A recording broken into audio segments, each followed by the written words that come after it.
Hi, you are watching.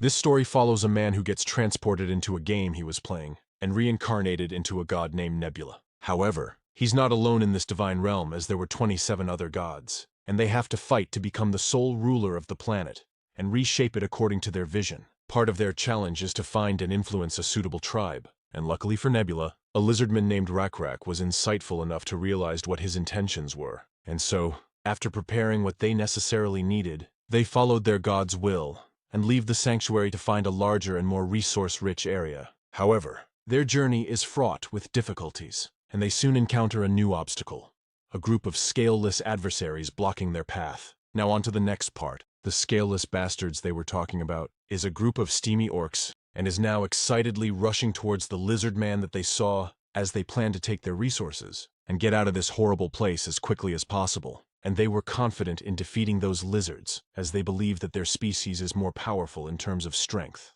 But to their surprise, these lizards aren't your average day-to-day lizards, and they even have the whole crew with them. With this, they instantly knew they messed up, and so they just froze in fear. And observing their reaction, Rakrak couldn't help but teasingly mock their foolishness, likening them to moths blindly drawn to a flame, unaware of the danger they were courting.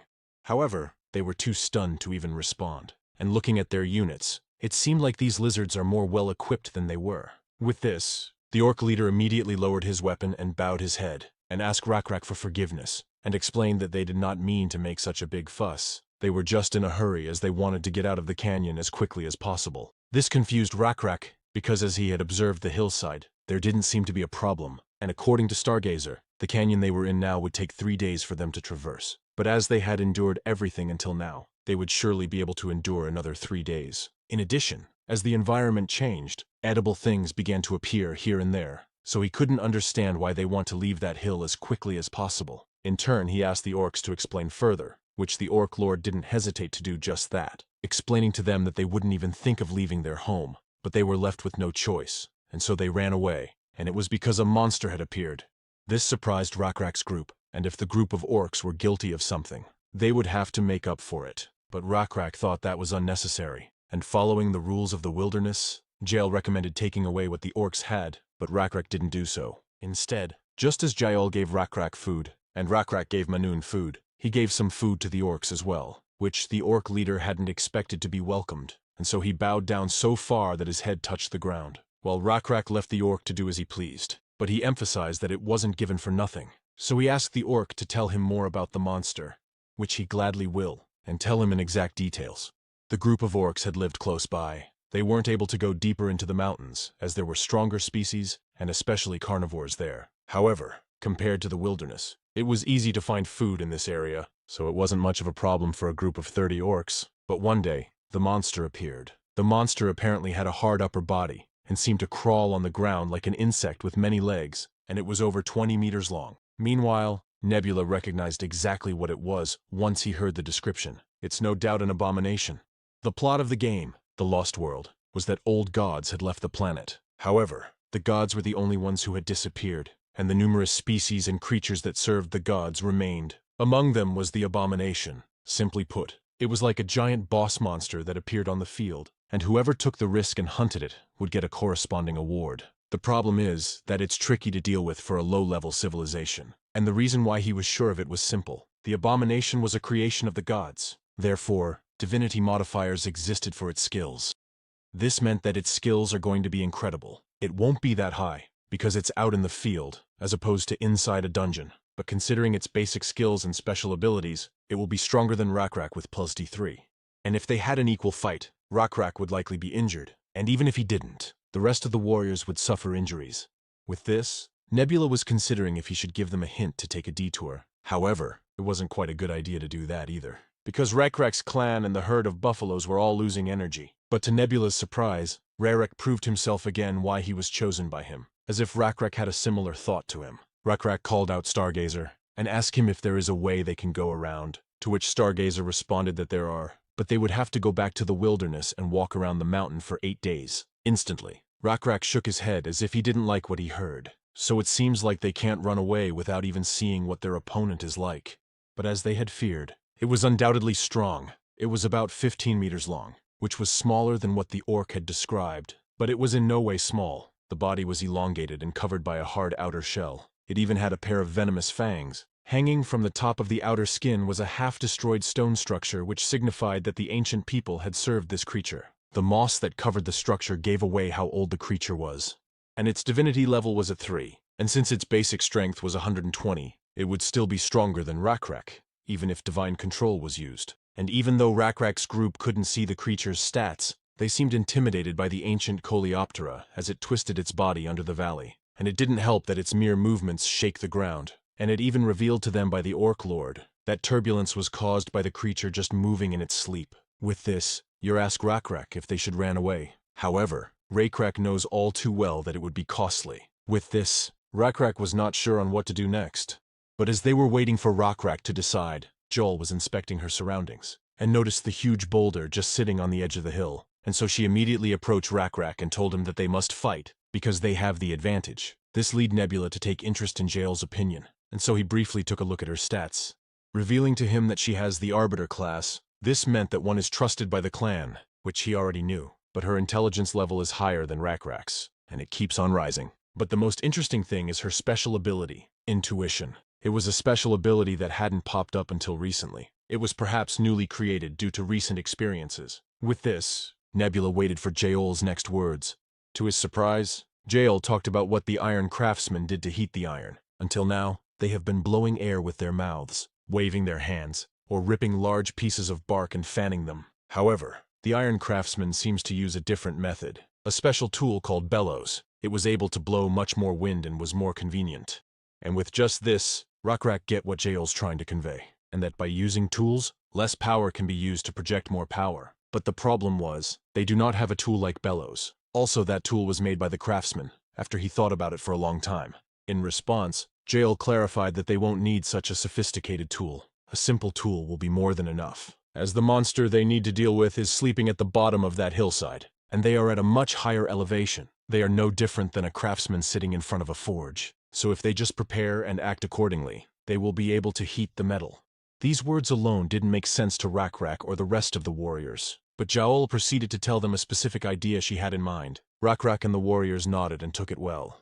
That was also true for Nebula, so he used a miracle to summon a blue butterfly in front of Rakrak, which the warriors wondered what was happening as a blue butterfly appeared out of season in the wilderness, while Rakrak stared blankly at the butterfly's wings, and his eyes began to shine, and then raised the corners of his mouth, as this was a sign that God has given permission. With this, he decided to go what Jal had just said, and so they immediately went to the steep and rugged hillside. At the bottom of the hillside, where the ancient Coleoptera was twisting and sleeping, there was a steep slope of about 70-degree angle. This meant that were Rakrak and his warriors to fight the ancient Coleoptera there, they wouldn't be able to easily move around due to the steep slope, and would likely come into direct contact with the ancient Coleoptera. On the other hand, the giant ancient Coleoptera had many legs, so it would be able to climb an even steeper slope. Still, it won't matter, because Rakrak will be the only one to get close to it, because according to the plan, the only time Rakrak was going to approach the ancient Coleoptera was when they were going to kill it. And with just a few moments of preparation, the warriors were now stationed beside the boulders that Rakrak had pointed to. They weren't barehanded. They found and uprooted a few tall trees in the area, and were each holding one in its entirety, to roll the boulders and crushing it to death. It was indeed a simple plan, but a plan that required imagination. Even Rakrak thought confronting and fighting it face to face was the only way. But Joel, on the other hand, thought differently. Joel didn't know exactly how to express it, but she was using her knowledge to prove with real actions that moving large things with little strength was possible. And in Nebula's eyes, her knowledge could be referred to as physics to systematize it, as she's basically applying the principles of mass and kinetic energy alongside positional energy and leverage. But that didn't mean Joel would suddenly become a physicist. However, just as the iron craftsman's skills influenced Joel's intuition, one event could influence many individuals, which is a good thing for Nebula. So he eagerly looked at their every move, and since everything was ready, the warriors immediately went into action. However, the boulders didn't move right away, and so Joel signaled to a beat, which was effective, as the boulders gradually started to shake more and more, and it was not long until a boulder rolled over the ridge. But to catch a crustacean of that level, it would be better if all the rocks hit it at the same time. However, it wasn't the case, as they only managed to toss one, and that wasn't enough. It just enraged the creature. and therefore it immediately crawled up the hill to attack them. And even with its large body, this mofo was fast, and with this, Nebula knew that it was too late, and so he took over Rakrak's body with divine control. Instantly, Rakrak successfully pushed the second boulder that was about to roll over the ridge with great force. Then he proceeded to push the third boulder hard, which wasn't moving easily due to it being the largest one out of the three. Still, with Nebula inside of him, he had managed to push it to the edge. But still, Rakrak knew that the creature would not just run towards the boulder head-on, so he clasped his spear and jumped from the mountain ridge, flying 300 meters across the air, and threw the spear with all his might. With this, the spear shot through the air like a ray of light and penetrated through the ancient Coleoptera's shell. And even though it was a small wound, it was enough to restrain its movement for a moment. With this, the ancient Coleoptera received the boulder like it was on a promo, a buy-one-take-one at that. And because the boulder directly landed on the ancient Coleoptera's head, it died in an instant.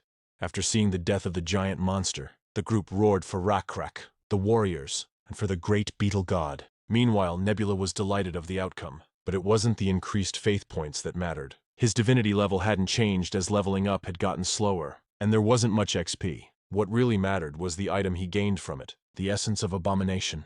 When it came to being a god, their greatest power was the ability to create something. Just as Nebula was able to create enough maggots to feed the lizard man due to his small area, the insects. Each god was able to create resources according to their areas by using faith points. However, to create something that doesn't exist in the world, resources that were equally uncommon had to be used, and that would be the essence of abomination. And with this essence, it would be possible to create a creature.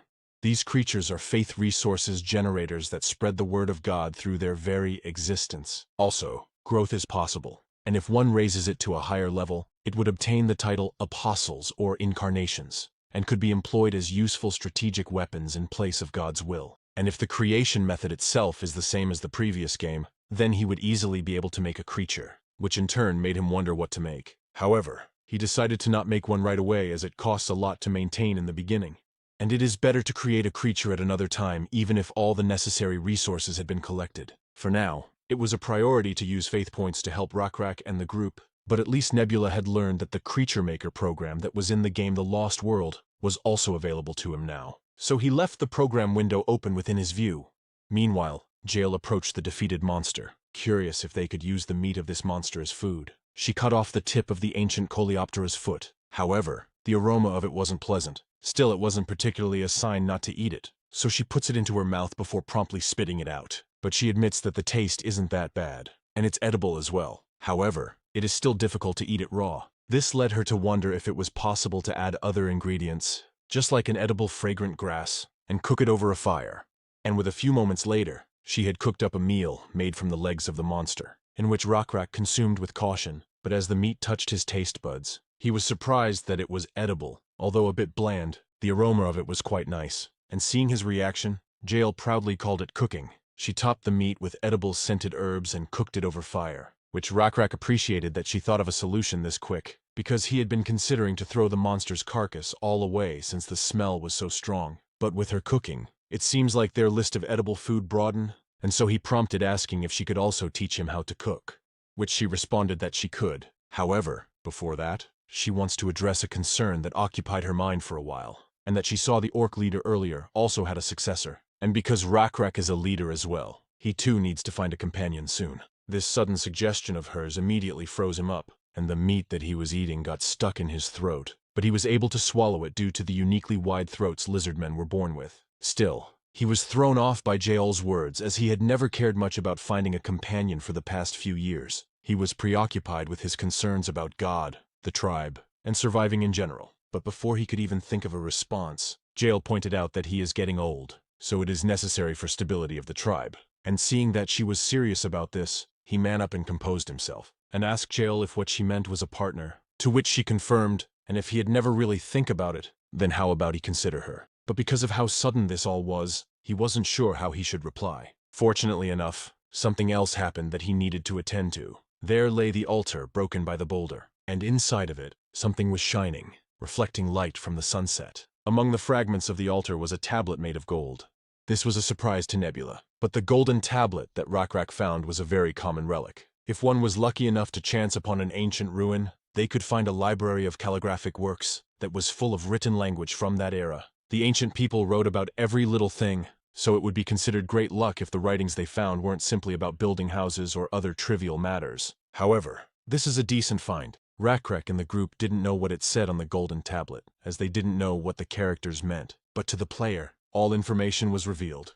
The inscription on the golden tablet is an introduction to the ancient civilization that was once called the Kalanbar Empire. It largely consists of writings about the greatness of the Kalanbar Empire and its achievements, so there isn't much important information to be gleaned. Nevertheless, aside from its value as a source of information about an ancient civilization, it gives a hint about other ancient remains of the Kalanbar Empire.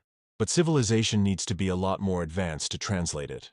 And because the Lost World was full of ancient civilizations, it wouldn't be necessary to reach the level of development of modern civilization on Earth, where a framework to interpret Egyptian hieroglyphics could be established based on the famous Rosetta Stone. Nevertheless, a diverse society with archaeologists, linguists, universities, and sufficient knowledge of a variety of civilizations was needed. So right now, the tablet is no different from trash. But because the golden tablet itself was a piece of very shiny metal, it attracted the attention of the lizardmen. Yor even picked it up and tried to eat it, but to his dismay, Stargazer revealed to him that he couldn't do that, since it is a metal called gold, and it is said that the color does not change or rot even after a long time. That is why they are a little more valuable. However, gold was a soft metal, and would serve them no better than iron right now. It would be worth having the precious metal as decoration, but that type of art was unfamiliar to the lizard man compared to other species. With that explained, Yor was still hungry, so Stargazer suggested to catch a deer. Its meat is sweet and delicious, and they have heard that the orcs had found deer track earlier, so they should go now before the night comes. And so the others decided to leave and throw the tablet and just set it aside. However, Rakrek did not intend to throw it away. It seemed that Rakrek actually liked the golden tablet, and so he told the others to go without him, while he thinks about what to do with this tablet. And he was so engrossed with it because everything dies, rots and disappear. There is nothing in the world that does not change. But this golden tablet does not rot. So Rakrek's got a feeling that those who made this tablet tried to preserve something on it, but he doesn't have a single clue where to start, and so he just stared at it for a little while. A few moments later, Jael reappeared to tell him that everyone is ready for bed, but Rakrek saw this as an opportune moment to seek Jael's opinion, and so he told her about what he thinks of this tablet. And seeing that she fully understood where he was getting at, Rakrek pointed out that he also noticed there are rules to the engravings, as there were shapes that are the same. This in turn made Jael point out that it is similar to the hunting marks their warriors make, and just like how he is the only lizardman wearing a fur coat, which she specifically told him to wear, and that is because she wanted him to have a distinctive item that set him apart, a symbol as the tribal leader.